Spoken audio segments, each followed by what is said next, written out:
Everybody, it's Mrs. Smith from Veritas.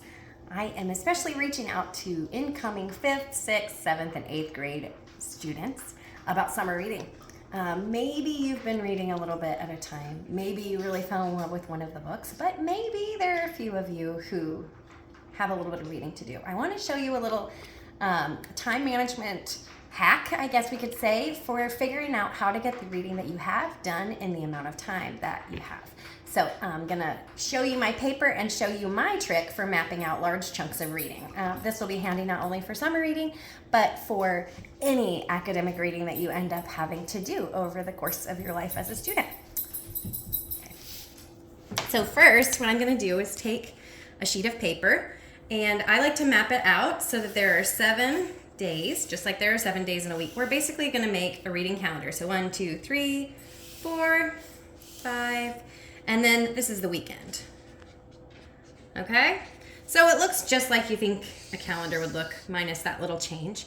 And then I'm gonna look at how many weeks I have left in the summer.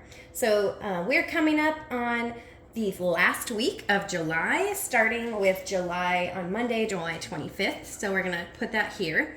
And then we've got another week that starts August 1st. And then another that starts the 8th, another that starts the 15th, and another that starts the 22nd. And then we actually have one more week that'll start the 29th, but that's just a partial.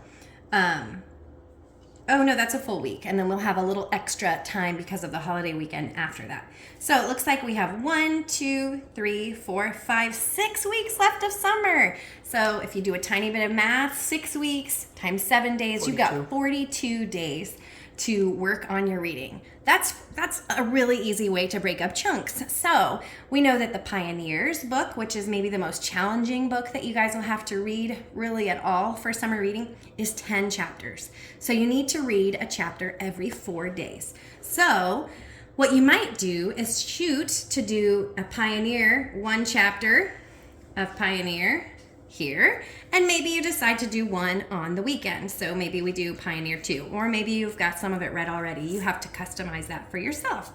But maybe I just make it so that each Wednesday I have a chapter done, and then each weekend I get a second chapter done. All of a sudden, that big book that I maybe dread sometimes is now broken into pieces and deadlines that I can handle. So I could keep going right down the line and say Pioneer 5, Pioneer 6, Pioneer 7, Pioneer 8, Pioneer 9, and then the last Pioneer end. Awesome. And then you actually get over a week off of your reading schedule. And then we know that the other 2 books are about 200 pages and 160 pages. So maybe you break up your goal differently.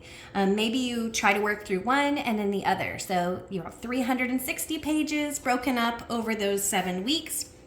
You know, maybe you make a goal of 50 pages a week or 10 pages a day. Do the math, do that division so you can see where you should be. And then guys, each day that you get it done, so maybe you say escape across the wide sea, EWS, maybe you just do pages 1 through 10. And then you can cross that off when you get through that reading. And then EWS 11 through 20. And then on you go, and you can get that reading done. This is going to be a really manageable way. And if you end up falling in love with one of the books and reading way ahead, just cross it off or skip it. When it comes to it. But this is a way to help you, especially if you find yourself procrastinating because the job feels too big. Guys, you're going to keep practicing this when we get back to school, but here's a little tidbit you can learn now. I hope you guys have a great rest of your summer. Looks like there's still tons left, so get out there and have fun, and I'll see you at the back to school meetings. Bye. And smash that like button. That's what she always wants to say, but she never does.